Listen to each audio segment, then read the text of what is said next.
ناظرین السلام علیکم، ایک بار پھر آپ کا ہماری اس سیریز میں استقبال ہے۔ ناظرین، آج ہم دیکھتے ہیں کہ ہمارے جو سائنسدان ہیں وہ ان کوششوں میں لگے ہوئے ہیں کہ وہ کسی طرح پتہ کرے کہ کیا دوسرے بھی پلانٹس ہیں جن پر زندگی پائی جاتی ہے، یا پھر ہم اس پورے یونیورس میں اکیلے ہیں۔ وہ ایسی فریکوینسیز، ساؤنڈ ویوز بھیجتے رہتے ہیں ارتھ کے باہر کہ کوئی انہیں سن کر ان سے کانٹیکٹ کرے۔ کیا کوئی ایلینز ہوتے ہیں، موجود ہیں، زندگی کسی اور پلانٹ پہ موجود ہے یا نہیں؟ ظاہر ہے ہم شہر علم کے ماننے والے، در علم کے پیروکار، ضرور ہمارے پاس اس کا جواب ہونا چاہیے۔ ایسا تو ہے نہیں کہ کچھ سوال ایسے رہے ہوں اور ان کے جواب نہ موجود ہوں۔ تو آئیے دیکھتے ہیں، ایک بار پھر اس میں رہنمائی کر رہے ہیں ہماری مولانا وسیع حسن خان صاحب۔ السلام علیکم آغا۔ وعلیکم السلام ورحمۃ اللہ وبرکاتہ۔ آغا، آج سائنس اور ٹیکنالوجی نے بہت زیادہ ترقی کر لی ہے۔ وہ لوگ مطلب ہر چیز میں ان کے پاس کوئی نہ کوئی چیز کا حل موجود ہے، جوابات ان کے پاس موجود ہیں۔ تو ہمارے پاس جو ایک مشکل ہے وہ یہ مانتے ہیں کہ دنیا بہت بڑی ہے، یعنی ہماری سوچ سے بھی زیادہ بڑی ہے، جس کا ہم شاید اندازہ بھی نہیں لگا سکتے۔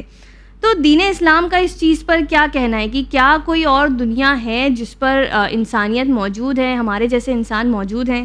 اعوذ باللہ من الشیطان الرجیم، بسم اللہ الرحمن الرحیم، الحمد للہ وصلی اللہ علی رسول اللہ وآلہ الطیبین الطاہرین، اللہم انطقنی بالہدی والہمنی التقوی۔ دیکھیے، اس میں تو کوئی شک نہیں ہے کہ اس کائنات بہرحال محدود تو ہے جی، ایسا تو نہیں ہے کہ کہیں ختم نہیں ہوگی، نہیں جی، تو ختم تو ہونا ہے اس کو ایک جگہ، لیکن اس کی حد و حدود کیا ہیں جی، یہ انسان کے نے ابھی تک سمجھ نہیں پائے، اس کی سمجھ میں نہیں آیا ہے۔ لیکن جہاں تک دوسرا سوال ہے آپ کا کہ کیا اس کے علاوہ کسی اور سیارے پر، جی، سمجھے آپ، انسانیت ہے، انسان موجود ہیں، اس کی کوئی دلیل جی، سائنس تو کہہ ہی رہی ہے کہ نہیں معلوم، جی، ہمارے یہاں بھی کوئی دلیل انسان ہونے کی نہیں ہے۔ اچھا، کوئی اور مخلوق؟ ہاں، اور مخلوقات ممکن ہیں، اب تو آپ روز پڑھتی ہیں حدیث کے ساتھ نا، جی، اعلموا یا ملائکتی وسکان سماواتی، اچھا، اے فرشتوں اور اے میرے آسمان کے رہنے والوں، یعنی آسمان پہ کوئی ہے تو یا تو مراد وہی فرشتے ہیں کہ وہ وہاں رہ رہے ہیں، یا کوئی اور مخلوق بھی ہے فرشتوں کے علاوہ، اس لیے کہ دو بار یا ملائکتی وسکان سماواتی، اے میرے فرشتوں اور میرے آسمان پر رہنے والوں، تو میں بھی کہ مراد وہی فرشتے ہوں جس کو دوبارہ کہا گیا، یا فرشتوں کے علاوہ کوئی ایک اور مخلوق ہو سکتی ہے، مگر بشریت کا وجود اس کرۂ ارض کے علاوہ اس کی دلیل ہمارے پاس کوئی ایسی نہیں ہے کہ اس کے علاوہ بھی جو ہے وہ کوئی ہے۔ ہاں، کچھ افراد ہیں جیسے جناب عیسیٰ کو جی، اللہ نے چوتھے آسمان پہ اٹھا لیا، تو یہ چیزیں الگ ہیں، لیکن باقاعدہ کوئی آبادی ہو اس کی ہمارے پاس کوئی ارتھ کے جیسا کوئی اور پلانٹ کوئی ہو، دلیل ہمارے پاس نہیں ہے۔ جی، اگر ایک ہے جیسے ہماری یہ مادی دنیا، یہ ارتھ ہے، ایک ہے ہماری خوابوں کی دنیا۔ اچھا، خوابوں کی دنیا ایسی ہے کہ ہم سب کچھ اس دنیا میں کر لیتے ہیں، سب ہو جاتا ہے، لیکن اٹھیں تو کچھ نہیں موجود رہتا۔ سائنس تو خیر اس کے آگے گھٹنے ٹیک چکا ہے، ان کے پاس خوابوں کا جواب ہی نہیں ہے کہ یہ کون سی دنیا ہے۔ تو کیا آپ بتا سکتے ہیں کہ یہ خوابوں کی شروعات کیسے ہوئی اور یہ کون سی دنیا ہے، ان کی کیا حقیقت ہے؟ دیکھیے، اللہ نے جو ہم کو پیدا کیا تو ہمارا وجود دو چیزوں سے مل کے ہے، جی، ایک کا نام ہے جسم اور ایک کا نام ہے روح، ہے نا، اور یہ ارواح جو ہیں جی، ہماری اس دنیا میں آنے سے ہزاروں لاکھوں سال پہلے، جی، بلکہ خلقت آدم سے پہلے روحیں سب اللہ نے خلق کر دی ہیں۔ جی، اگر روح کی بات کی جائے، بلکہ میں آپ کو دو ایک روایات اس طرح کی سناؤں کہ امام جعفر صادق سلام اللہ علیہ وہاں فرماتے ہیں، بحار الانوار میں یہ روایت ہے کہ ان اللہ بعث محمدا نبیا وہو روح، اللہ نے رسول اللہ کو نبی بنا کے بھیجا جبکہ وہ روح تھے۔ جی، کس کی طرف بھیجا؟ بعثت کا مطلب جو ہے وہ پوسٹنگ ہوئی نا، جی، الی الانبیاء، نبیوں کی طرف، وہم ارواح، وہ انبیاء بھی کیا تھے؟ روح تھے، وہ بھی روح تھے۔ جی، ہو گئی بات، ایک تو یہ ہو گیا کہ سارے انبیاء رسول اللہ کی ارواح مقدسہ اس زمانے میں موجود تھی. ایک دوسری روایت سے سمجھ میں آتا ہے کہ جہاں امیر المؤمنین سلام اللہ علیہ فرماتے ہیں کہ انی عبداللہ و اخو رسول، میں اللہ کا بندہ ہوں، اس کے رسول کا بھائی ہوں، و صدیقہ الاول، اور سب سے پہلے میں نے ان کی نبوت کی تصدیق کی. کہاں؟ وہ آدم بین الروح والجسد، جب آدم اس دنیا میں نہیں آئے تھے، جسم و روح کے بیچ میں تھے، ہے نا.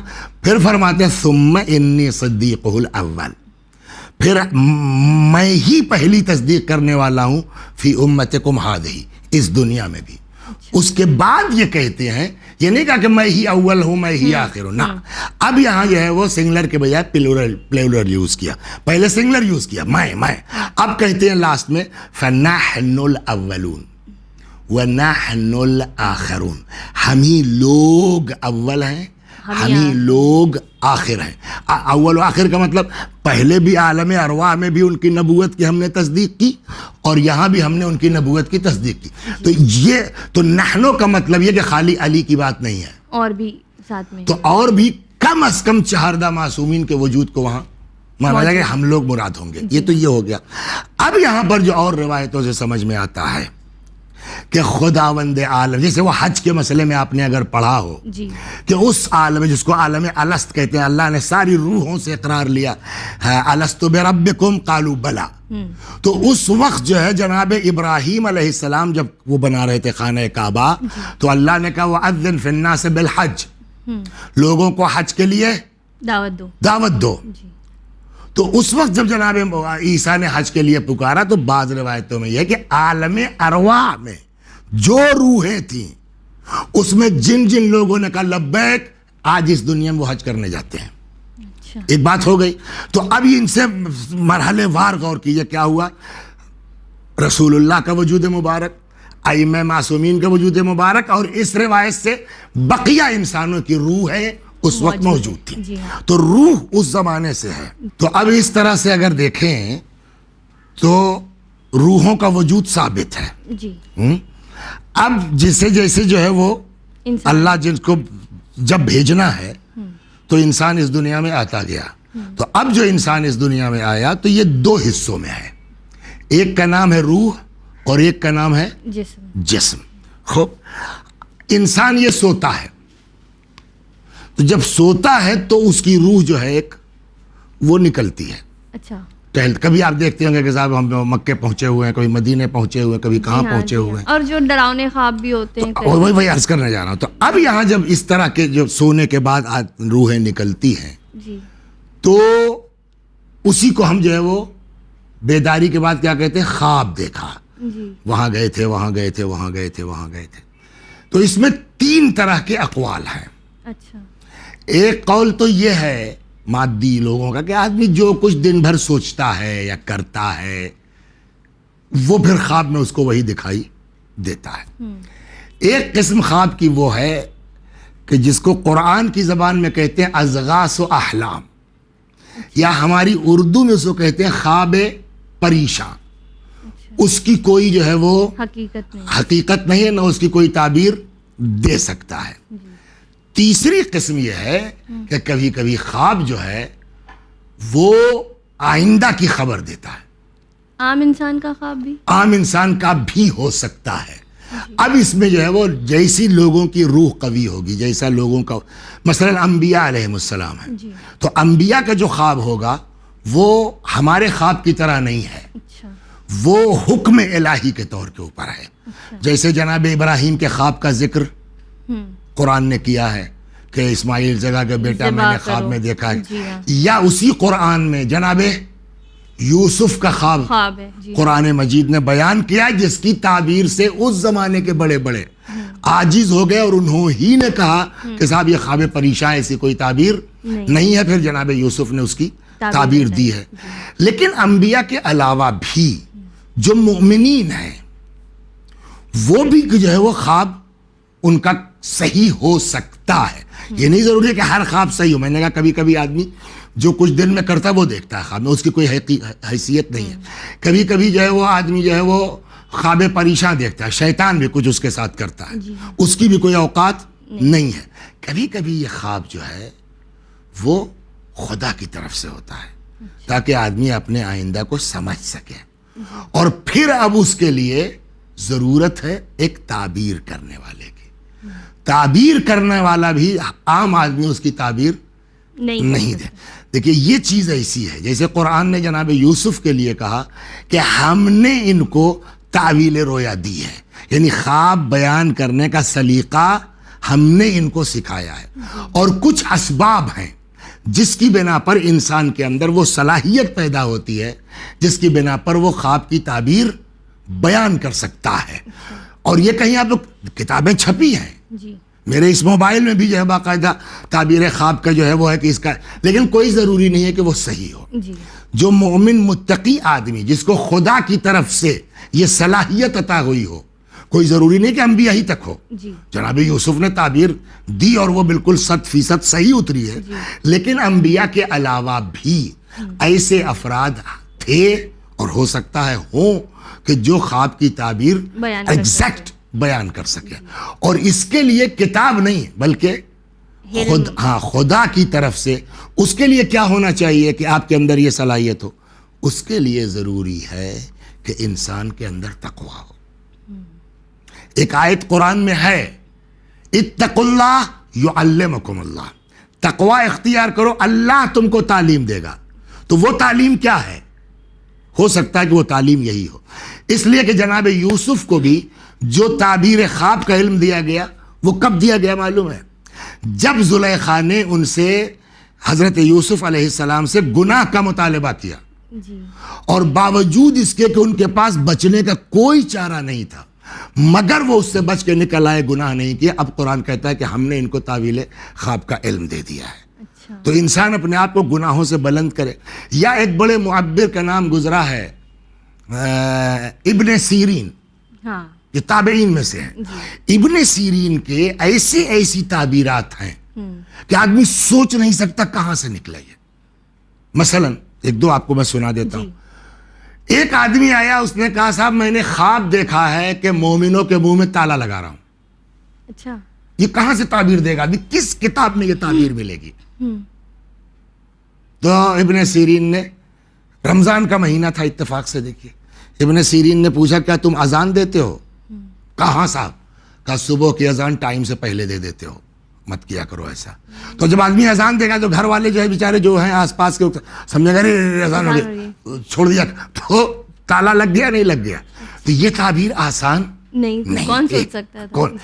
ایک جگہ ایسا ہے ابن سیرین کے لیے کہ جہاں دو لوگوں نے سیم خواب دیکھا, سیم خواب دیکھا, مگر دونوں کو تعبیر جو ہے وہ ابن سیرین نے الگ الگ بتائی. ایک آدمی آیا, اس نے کہا صاحب میں نے خواب دیکھا ہے اذان دے رہا ہوں. ابن سیرین نے کہا کہ تم حج کرو گے. ایک آدمی آیا, اس نے کہا کہ صاحب میں نے خواب دیکھا ہے اذان دے رہا ہوں. ابن سیرین نے کہا کہ تم چور ہو. تو یہ سیم خواب الگ, یہ کس کتاب سے ہم تعبیر بتا سکتے ہیں؟ یہ وہی ہے جو عطا کرتا ہے خدا. اتقوا اللہ یعلمکم اللہ, تقوی اختیار. لوگوں نے کہا صاحب سیم خواب دیکھا ہے, یہ آپ نے الگ الگ تعبیر کیسے دی؟ کہا دونوں تعبیر میں نے قرآن سے دی ہے. یہ اور تعجب کی بات ہے. اب اس میں 2 منٹ بڑھے گا تو میں ان سے بھی کہوں گا کہ 2 منٹ ذرا سا وقت اور دے دیں یہ. تو انہوں نے کہا کہ صاحب دونوں تعبیر میں نے قرآن سے دی ہے. پہلے والے آدمی کو کہا, اس نے ابن سیرین نے کیا کہ تم حج کرو گے, خواب دیکھا اذان دے رہا ہوں تم حج کرو گے. اذان کے معنی کیا ہے؟ نماز کی طرف بلانا. اذان کے جو معنی ہے ڈکشنری میں پکارنا, چلانا. تو قرآن میں جو قصہ ہے, جناب یوسف کے ایک سگے بھائی تھے, بقیہ جو بھائی تھے تو وہ سب یعقوب کے بیٹے, لیکن مائیں الگ الگ تھی. یوسف کے ایک سگے بھائی تھے, یعنی ماں دونوں کی ایک تھی, وہ جناب بنیامین. خوب, اب جب یہ لوگ بھائی لوگ آئے اور ان سے جو ہے وہ ملاقات ہوئی, انہوں نے کہا بھائی ایک بھائی تمہارا اور بھی تھا. انہوں نے کہا تو اب اگلی بار لے آنا. تو دوسری بار جو ہے وہ یہ لوگ آئے تو بنیامین کو لے آئے. پھر سائڈ لے گئے جناب یوسف, پہچانتے ہو؟ انہوں نے کہا یار میں یوسف ہوں. تو اب جناب یوسف نے کہا کہ اب جیسے بھائی لوگ ملے, وہ ہمارا موضوع نہیں ہے اس وقت, یہ بتاؤ تم رکو گے میرے پاس؟ کہاں رک جائیں گے. کہا تو ٹھیک ہے, گھبرانا مت, میں تمہارے لیے جو کروں گا. پھر ان لوگوں نے کو جو گیہوں دیا, تو جو بنیامین کی بوری تھی اس میں انہوں نے وہ چیز ڈال دی جس سے ناپ کے ڈالتے ہیں. جی ہاں. اور یہ لوگ چلے گئے, ان کو پتہ ہی نہیں. ان کے یہاں کا قانون یہ تھا بنی اسرائیل کا کہ اگر کوئی شخص چوری کرتا پکڑا جائے گا تو جو چور ہوگا وہ اس کا غلام ہو جائے گا جس کی چوری کی ہے. اچھا, یہ قانون تھا بنی اسرائیل کا. اب یہ لوگ چلے, ان کو کسی کو کچھ پتا نہیں. تب تک اب قرآن کہتا ہے کہ یوسف کے آدمی نے چلائے, پولیس والے سپاہی, رکو.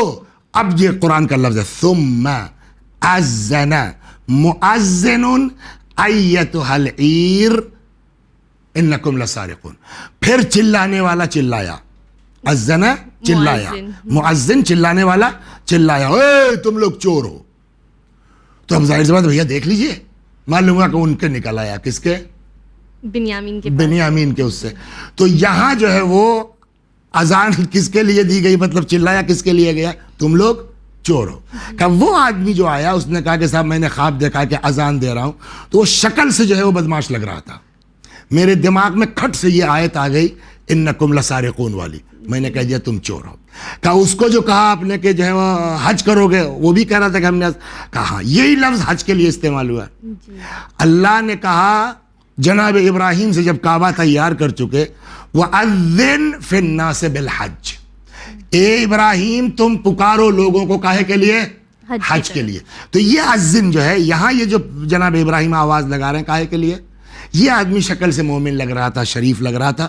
جب اس نے کہا کہ میں نے خواب دیکھا اذان دے رہا ہوں, تو کھٹ سے میرے دماغ میں یہ آیت آ گئی. تو میں نے اس آیت کی بنیاد پر ان کو تعبیر دے دی, کیا یہ حج کریں گے, یہ حج کریں گے. ہو گئی بات. تو کبھی کبھی جو ہے وہ خواب کی تعبیر اس طرح ہوتی, لیکن وہ ہر آدمی کے بس میں نہیں ہوتا. یعنی خوابوں کی کوئی دنیا الگ نہیں, بالکل جو ہے وہ خوابوں کی دنیا بالکل الگ ہے. وہاں تک کوئی پہنچ نہیں سکتا جب تک آپ کے اندر ایمان نہ ہو, تقویٰ نہ ہو. کچھ ہے جو دنیا اب میں وہی آپ کو سنانے جا رہا ہوں نا. ایک تو جناب یوسف کی مثال دی کہ جب وہ زلیخا سے بچ کے نکل آئے تو اللہ کہتا ہے کہ ہم نے جو ہے وہ تعویل احادیث یعنی خواب کی تعمیر ان کو سکھائی. ان کے لیے بھی اسی ٹائپ کی چیز ملتی ہے جناب ابن سیرین کے لیے, کہ ابن سیرین ایک لڑکا ہے. کہاں سے ان کے اندر صلاحیت آ گئی کہ اتنے خواب کہ اس طرح دو چیزیں بیان کی جاتی ہیں. ایک بعض اس میں یہ ہے کہ یہ صاحب بزنس مین تھے, تیل کا کاروبار تھا ان کا. تو آ کے نوکر نے بتایا کہ صاحب جو ہے وہ اس میں تو چوہا مر گیا ہے. تو انہوں نے کہا ٹھیک ہے اس کو ہٹا دو, وہ نہیں بیچیں گے, نجیس ہو گیا. اس نے کہا صاحب میں نے چوہا نکال کے پھینک دیا, اور اب بھول گیا ہوں کہ کس ڈرم میں تھا وہ. ابن سیرین نے کہا کہ سارے ڈرم پھینک دو, شبہے کی بنیاد پر بھی ہم پبلک کو نجس چیز نہیں بیچیں گے. ایک واقعہ ان کا یہ بتایا جاتا ہے کہ ایسے متقی تھے اس لیے. ایک یہ ہے کہ یہ شروع میں ایک کسی کپڑے والے کے ہاں نوکری کرتے تھے. جیسے آج بھی کپڑے کی دکان ہوتی ہے تو لڑکے نوکری کرتے ہیں, تو یہ کسی دکان والے کے ہاں نوکری کرتے تھے. ایک لڑکی جو ہے دل ہی دل میں, چونکہ بہت خوبصورت آدمی تھے کیا کہتے ہیں ابن سیرین, تو اس سے عاشق ہو گئی. بہانہ بنا کر کے اس دکان پر پہنچی اور اس سے اس نے اتنا کپڑا خرید لیا کہ جو وہ خود اٹھا کے لا نہیں سکتی. تو دکان کے مالک سے کہا بھئی تو زیادہ ہو گیا, پیسے بھی نہیں لائی ہوں, تو لڑکے سے کہیے گھر پہنچا دے, میں دے دوں گی. تو مالک نے کہا بیٹا جاؤ ذرا سا میڈم کے ہاں جو ہے سامان پہنچایا, جیسے ہوتا ہے ہم تک. وہ بیچارے نے گٹھر لادا ابن سیرین نے, گھر پہنچے, آ جاؤ اندر رکھ دو, یہاں رکھ دو, دروازہ بند. اب وہی سیم سین جو ہے جناب یوسف والا ہوا. ابن سیرین نے کہا کہ میں اللہ کی نافرمانی نہیں کر سکتا. اس لڑکی نے کہا کہ اب تو تم پھنس گئے ہو, اگر تم میری بات نہیں مانتے ہو تو میں ابھی شور مچاتی ہوں, چور چور چور چور. تو ظاہر سی بات ہے کہ ابن سیرین نے سوچا کہ میں کوئی صفائی, میں واقعی اس کے گھر میں ہوں, تو پبلک یہی کہے گا کہ چور ہے تو میں پیٹ دیا جاؤں گا. ابن سیرین نے کہا پالنے والے راستہ تو بتا, میں گناہ نہیں کرنا چاہتا. کھٹ سے دماغ میں ان کے ایک بات آئی. انہوں نے اس سے پوچھا واش روم کہاں ہے, اس طرف ہے. تو اس زمانے میں اس طرح کا سسٹم فلش والا تو تھا نہیں. وہ گندگیاں جو پڑی تھیں ابن سیرین نے سب اپنے اوپر جا کے مل لیا, اور اب جو آئے تم یہ کیا ہے, بھاگو یہاں سے, دروازہ کھولا بھگا دیا, بغیر گناہ کے نکل کے چلے آئے. ماشاءاللہ سامنے کوئی نہر بہ رہی تھی, جا کے اس میں کود گئے, صفائی وفائی کی اپنی, کا پالنے والے یہ 10 منٹ کی گندگی گوارا ہے مستقل کے گناہ کی گندگی سے. کہتے اس طرح سے جب اپنے کو گناہ سے بچا کے نکلے, اللہ نے ان کو تعبیر خواب کا علم عطا کر دیا. تو جو ہے نا پوری الگ دنیا ہے اس کی, اور اس دنیا کو ہر آدمی کا سمجھ پانا اگر یہ جناب آدم کے زمانے سے ہے. ایک منٹ, اسی لیے روایات یہ کہتے ہیں اگر تم نے کوئی خواب دیکھا ہے تو ہر آدمی سے اپنا خواب بیان نہ کرو. اچھا اچھا. اور خواب والوں بیان کرنے والوں کو کہا گیا ہے کہ کوشش کرو کہ اس کی تعبیر قاعدے کی دو, تاکہ اس کے ساتھ جو ہے وہ اچھا ہو انشاءاللہ. اور یہ جناب آدم سے خواب کا سلسلہ چل رہا ہے, جناب ابراہیم کی داستان ہے, جناب یوسف کی داستان ہے, تو بہت پرانے زمانے سے, جب سے انسان ہے, جب سے خوابوں کا خوابوں ہے. جی آغا, ایک اور دنیا کا ذکر ملتا ہے جو برزخی دنیا ہے, اور یہ صرف ہمارے ہاں ذکر ملتا ہے. اب آپ دیکھیں کہ اگر ہندوازم کی بات کریں تو وہ یہ مانتے ہیں کہ مرتے ہی ان کی روح نکلتی ہے اور وہ ان کے اعمال کے حساب سے کسی دوسرے جسم میں ٹرانسفر ہو جاتی ہے, اور کچھ مانتے ہیں کہ پورا بلیک آؤٹ ہو جاتا ہے, مرنے کے بعد آگے کچھ ہے ہی نہیں. ہم مانتے ہیں کہ ایک برزخی دنیا ہے جہاں ایک لمبا انتظار ہے. تو کیا وہ دنیا مطلب کوئی دوسرا پلانٹ ہو سکتی ہے کہ وہ برزخ کہیں اور ہے؟ کیا ملتا ہے ہمیں حدیث اور روایت میں؟ دیکھیے برزخ کے معنی کیا ہے, جی ہم جب معنی سمجھ لیں گے برزخ کے تو ہم سمجھ جائیں گے. یہ دنیا جیسے ابھی ہم نے بات کی نا عالم ارواح, جی تو وہ ایک الگ دنیا تھی جس کو کہتے ہیں عالم ملکوت. اچھا ٹھیک, وہ ایک پوری دنیا الگ ہوئی روحوں کی. پھر اس دنیا میں ہم کو بھیجا گیا جس کو کہتے ہیں عالم ملک. یہ جو ہم لوگ ہیں, قرآن میں تبارک الذی بیدہ الملک. اس کے بعد جب آدمی مرے گا تو وہ جو ہے وہ تیسری دنیا ہوگی جس کو کہتے ہیں عالم برزخ. یہ برزخ کی میننگ کیا ہے؟ موت سے لے کے اور اب جو قیامت آئے گی وہ جو پیریڈ ہے, سمجھ گئے آپ, وہ پیریڈ جو ہے وہ کسی کا 1000 سال کا ہے, کسی کا 1,00,000 سال کا ہے, کسی کا 10,000 سال کا ہے, کسی کے مرنے کے 100 سال کے بعد قیامت آ گئی. تو وہ جو بیچ کا زمانہ ہے درمیانی, وہ برزخ کہلاتا ہے. اور یہ برزخ اسی دنیا میں ہے. اچھا, اسی دنیا باقاعدہ روایات موجود ہیں امیر المومنین سلام اللہ علیہ سے کہ تم نہیں دیکھ رہے ہو مگر میں دیکھ رہا ہوں یہاں وادی السلام میں کہ روحیں جو ہے ایک دوسرے سے ملتی ہیں, بات چیت کرتی ہیں. قبری کا حال یہ ہے کہ وہاں جو عقائد وغیرہ کے سوال ہوں گے, آدمی ٹھیک ٹھاک ہے تو وہی کہہ دیں گے مت نومت العروس, سو جاؤ دلہن کی طرح سے. اور پھر وہی قبر اس کے جہاں تک نگاہ کام کرے گی وہاں تک وہ قبر اس کی جو ہے وسیع ہو جائے گی. وہ اس میں اپنا ٹہل رہا ہے, گھوم رہا ہے. یہی حال جو ہے وہ یا حفرۃ من حفر النار, قبر ہی اس کی جہنم بن جائے گی. ایک روایت یہ کہتی ہے کہ جب روحیں نکلتی ہیں تو 2 قسم کی ہیں, ایک مومن ہے اور ایک گناہگار ہے, جو بھی ہے. مطلب ایک وہ ہے جس کو جزا ملنی ہے, ایک وہ ہے جس کو سزا ملنی ہے. تو مومنین کی ارواح جو ہیں وہ وادی السلام بھیج دی جاتی ہیں, جو نجف اشرف میں ہے. اگر زیارت پہ گئے ہوں گے لوگ تو انہوں نے وادی السلام دیکھا ہوگا. دوسری قسم جو غلط لوگوں کی روحیں ہیں, گناہگار لوگوں کی روحیں یا پاپیوں کی روحیں ہیں, وہ بھیج دی جاتی ہیں وادی برہوت میں, جو یمن کا کوئی حصہ ہے. تو اسی دنیا میں ہے. اچھا, ہمیں دکھائی نہیں دیتا ہے وہ سب روحیں, ہماری نظروں کے سامنے پردہ ہے. ہاں یہ بھی ممکن ہے کہ اگر ہماری نظروں سے پردہ ہٹا دیا جائے تو ہم دیکھ سکتے ہیں کہ روحیں ادھر ادھر ہیں. جیسا کہ میں نے ابھی آپ کو روایت امیر المومنین سے نقل کی کہ حضرت نے فرمایا میں دیکھ رہا ہوں کہ روحیں وادی السلام میں ایک دوسرے سے کس طرح گھل مل کے بات کر رہی ہیں. جی آگا, ایک آخری سوال ہمارے اس ایپیسوڈ کا کہ اب یہ دنیا تو اللہ سبحانہ و تعالیٰ نے خلق کر دی, اب یہ ختم کیسے ہوگی؟ کیونکہ آج تو پوری طرح سے لوگ یہ کوشش میں ہیں کہ ہمیشہ انسان باقی رہے, لیکن یہ اللہ نے دنیا کو تو فانی بنایا ہے اور تھوڑی سی زندگی یہاں پر ہم گزارتے ہیں. احسن تم. اور ہمیشہ کے لیے وہاں حساب کیسے؟ دنیا فانی ہے, جی انسان فانی نہیں ہے. یہ فرق ہے. دنیا کو مٹنا ہے, دنیا کو ختم ہونا ہے, لیکن انسان کو رہنا ہے. خلقتم للبقاء لا للفنا، تم کو خلق کیا گیا ہے باقی رہنے کے لیے نہ کہ فنا کے لیے. تو روح رہے گی جب تک یہ دنیا ہے تب تک جو ہے روح ہے.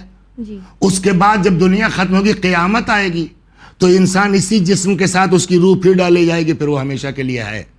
تو انسان کو فنا کے لیے نہیں پیدا کیا. پر یہ سلسلہ چلتا کیوں نہیں رہ سکتا کہ ہمیشہ دنیا چلتی رہے؟ وہ اس کی نسلیں مصلحت ہے، وہ دراز اس کا اپنا وہ ہے. اس لیے کہ وہی کہہ رہا ہے نا کہ کیا تم سمجھتے ہو کہ ہم نے تم کو بلا وجہ پیدا کیا ہے؟ جی وَهُمْ لَا يُفْتَنُونَ، ان لوگوں کو پرکھا نہیں جائے گا. تبارک الذی بیدہ الملک وہو علی کل شیء قدیر الذی خلق الموت والحیات لیبلوکم ایکم احسن عملا. یہ موت و حیات اسی لیے خلق کی گئی ہے تاکہ تم کو یہ دیکھیں کون اچھا عمل کرنے والا ہے. تو اس دنیا کا ختم ہونا اس لیے ضروری ہے، قیامت کا آنا اس لیے ضروری ہے تاکہ جو نیک لوگ ہیں ان کو جزا دی جا سکے، جو برے لوگ ہیں ان کو سزا دی جا سکے. جی اوکے مولانا صاحب، بہت بہت شکریہ آپ کا. ہم انشاءاللہ اگلے ایپیسوڈ میں اس پر اور گفتگو کریں گے. ہمارے کچھ سوال ابھی بھی باقی ہیں. ناظرین امید کرتے ہیں کہ آپ کو اس میں ایسے سوالات کے جواب ملے ہوں گے جو ہم کئی بار تلاش کرتے ہیں لیکن ہم اس کے جواب نہیں ڈھونڈ پاتے. ہم آپ سے ملاقات کریں گے اگلے ایپیسوڈ میں. آپ دیکھتے رہیے تخلیق کائنات کی یہ سیریز. ہم پھر حاضر ہوں گے. مجھے دیجیے اجازت. خدا حافظ.